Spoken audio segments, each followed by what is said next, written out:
Capítulo 89 – Evolução do egoísmo. Assim como no direito a força evolui para a justiça, o egoísmo também evolui para o altruísmo. À proporção que eleva os indivíduos para mais altas especializações, a vida os reorganiza pelo princípio das unidades coletivas em unidades sociais cada vez mais complexas e compactas. A diferenciação de tipos e de aptidões levaria ao afastamento das criaturas e ao desregramento social se outra necessidade não os aproximasse e outra força não os reorganizasse em formas de convivência nas quais a atividade de cada um obtém maior rendimento. A evolução opera, então, assim como fez com a força, a demolição progressiva do egoísmo, porque precisa de um novo instinto coletivo de altruísmo, que constitui o cimento precioso para amalgamar os impulsos egocêntricos e exclusivistas das criaturas. Na evolução social, o egoísmo tem que sofrer profundas modificações. Como todos os impulsos da evolução, ele domina apenas enquanto o progresso assim exige, sendo superado depois para se transformar diante de um novo progresso. Explica-se assim como, num mundo de necessidades ferozes, os princípios de altruísmo e de bondade, tão mortais para o eu e tão antivitais no sentido restrito, puderam nascer num determinado momento, no qual se iniciou uma ordem de vida que revolucionou todas as precedentes. Não basta dizer que são duas leis sucessivas. É imprescindível dizer que a mais elevada é sempre mais útil do que a menos elevada. A natureza, sendo extremamente econômica e conservadora, não comete prodigalidades gratuitas e, quando despende algo, isso visa tão somente utilidades coletivas de longo prazo. Assim nascem os altruísmos do amor, a abnegação materna, os heroísmos em defesa de um povo e de uma ideia. Portanto, o altruísmo é apenas um egoísmo mais amplo, sendo tanto mais amplo quanto mais expandidos estiverem a consciência individual e o campo abrangido por ela. O primitivo, pelo fato de não se sentir viver nos tempos e na humanidade, vê somente seu pequeno eu e se isola no momento. Em sua miopia psíquica, ele se fecha em seu próprio pequeno bem e, assim, isola-se do bem coletivo, sendo absolutamente inepto para viver num regime de colaboração, do qual a consciência mais evoluída tem necessidade para se multiplicar. Essa consciência coletiva constitui uma força, a força do homem civilizado. Por isso o selvagem, embora isoladamente mais forte e belicoso, torna-se inferior na luta, pois não sabe se organizar nem se manter organizado em amplas unidades coletivas, que formam a potência de meios e de resistência dos povos civilizados.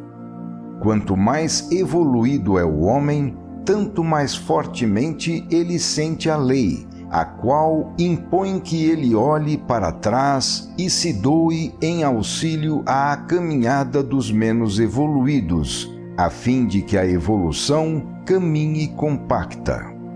Vimos no capítulo 52, Evolução do princípio cinético da substância, como a energia é levada a se inclinar sobre a matéria, a fim de animá-la com seu impulso e elevá-la ao nível da vida, sendo guiada a isso pela lei, que depois impõe à vida, filha da energia, a elaboração da matéria até o psiquismo.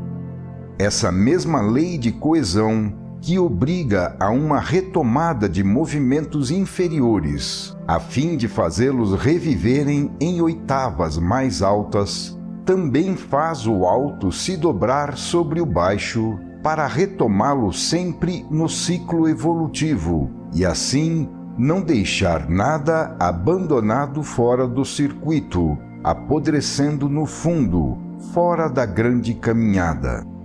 Trata-se da mesma lei que impõe ao super-homem, àquele santo, herói ou gênio, sacrificar-se pelos irmãos menores e que constitui o motor de seu irresistível instinto de altruísmo e de martírio. Incompreensíveis dedicações estas em vosso mundo, onde não se realiza um esforço sem pagamento, onde manda o mais forte, onde o mal só é evitado por medo do castigo e o egoísmo triunfa. Pequeno círculo este, que não tem portas para a compreensão da grande lei.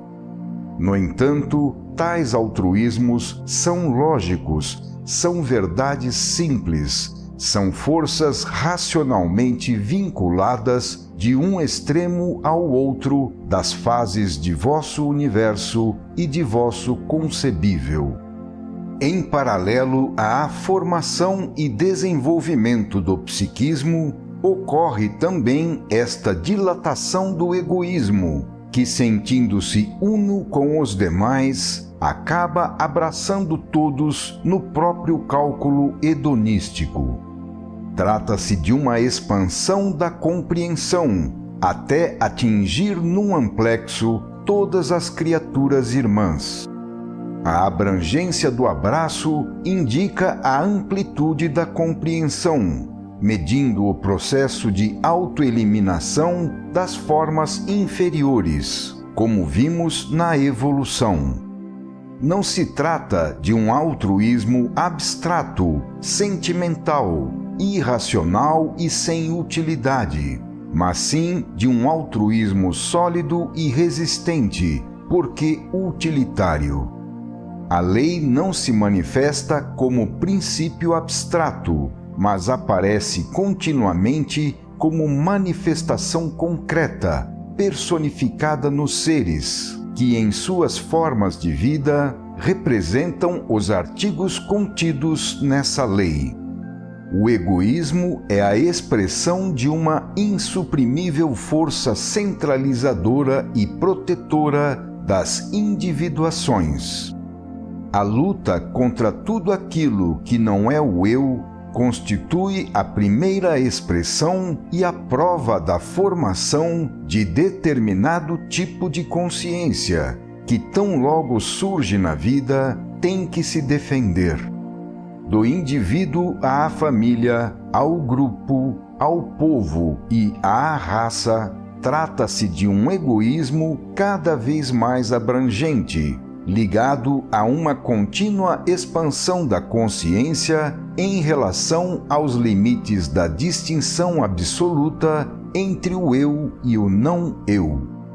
A fim de conservar a estabilidade dos equilíbrios, a dilatação só pode ocorrer quando a estabilidade do tipo de consciência e de egoísmo inferior já estiver realizada. Portanto, altruísmo não é renúncia, mas sim expansão de domínio. Não é perda, mas sim conquista de progresso, de compreensão e de ascensão da vida. Reunir em torno de si, como seus semelhantes, um número cada vez maior de seres é multiplicar o próprio poder, é se reencontrar e reviver neles uma vida centuplicada. Os casos máximos de altruísmo são naturalmente patrimônio do super-homem, levando o homem atual que raramente sabe estender o seu altruísmo além do círculo familiar, a tomá-los hoje como casos extremos, por cuja conquista, através de sucessivas aproximações, ele terá de lutar, ampliando as fronteiras do eu até abranger um dia a humanidade terrestre e outras humanidades do universo, que ele então conhecerá.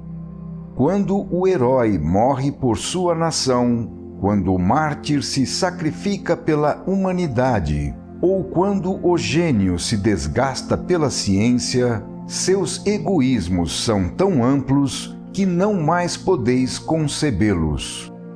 Nesse momento, cada um deles pode dizer que é a nação, é a humanidade, é a ciência, porque sua consciência unificou-se com elas. Também o animal, cuja evolução social se realizou em formas mais simples, porém em sua simplicidade, mais evoluídas e estabilizadas, percorreu esse caminho e, atravessando a fase de assimilação, fixou nos instintos esses altruísmos, que são apenas egoísmos coletivos. O reino animal vos dá exemplos de altruísmos que ainda deveis conquistar. A abelha morre picando em defesa da colmeia, mas não pica se está sozinha. Produz o mel que, depois de sua breve vida, será o alimento das operárias irmãs, cujas vidas ela não conhecerá, pois ainda estão por nascer. Não sobrevive isolada, mesmo se tiver todo o necessário, porque nela a virtude de se sentir célula do organismo coletivo tornou-se instinto e necessidade. Caso haja falta de mel, morre de fome para deixar o seu próprio mel para a rainha, a fim de que ela, pelo fato de representar a raça, sobreviva.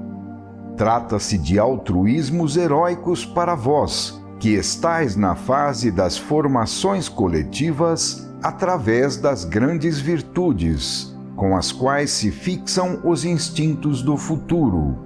Trata-se de equilíbrios já agora espontâneos e estáveis, porque utilitários, uma vez que correspondem à lei do menor esforço, de instintos assimilados nas sociedades animais constituídas, e não mais de virtudes próprias da fase de formação. Quando a abelha se sacrifica por sua família, ela não realiza um ato de altruísmo. Na verdade, é a própria família que, tendo conquistado o instinto de um egoísmo coletivo mais amplo, sacrifica a sua célula abelha para utilizá-la egoisticamente no bem de si mesma. O homem julga heróico esse ato porque aplica à abelha aquele conceito de altruísmo que, em circunstâncias semelhantes, aplicaria a si mesmo, sem compreender que sua natureza é totalmente diferente, porque ele se encontra em outra fase. No homem, o instinto coletivo está em formação. Na abelha, já está fixado, maduro, completo. No homem, esse ato não é a expressão de uma necessidade imposta por um instinto definitivamente assimilado, mas está ainda em formação, na condição de virtude, fase na qual, como já vimos, o ato requer esforço e é sentido pela consciência. Se na abelha esse ato estabilizou-se na fase instintiva, subconsciente, espontânea, no homem ele atingiu apenas seu estado de formação inicial, fase heróica, virtuosa, trabalhosa, consciente. Também para vós, a exigência de trabalho imporá a colaboração como uma vantagem. A necessidade de alcançar metas cada vez mais elevadas, coisa irrealizável de outro modo, estreitará num grande amplexo as velhas e novas gerações, que hoje mal se conhecem. Um princípio de coordenação política mundial se imporá, levando a uma grande poupança de energias, que serão canalizadas para uma utilidade mais elevada, e não para a luta recíproca entre os povos. A supressão da forma cruenta de luta e o surgimento da colaboração compõem o caminho da ascensão social. As estradas do altruísmo são paralelas às vias da evolução moral. Final do capítulo 89.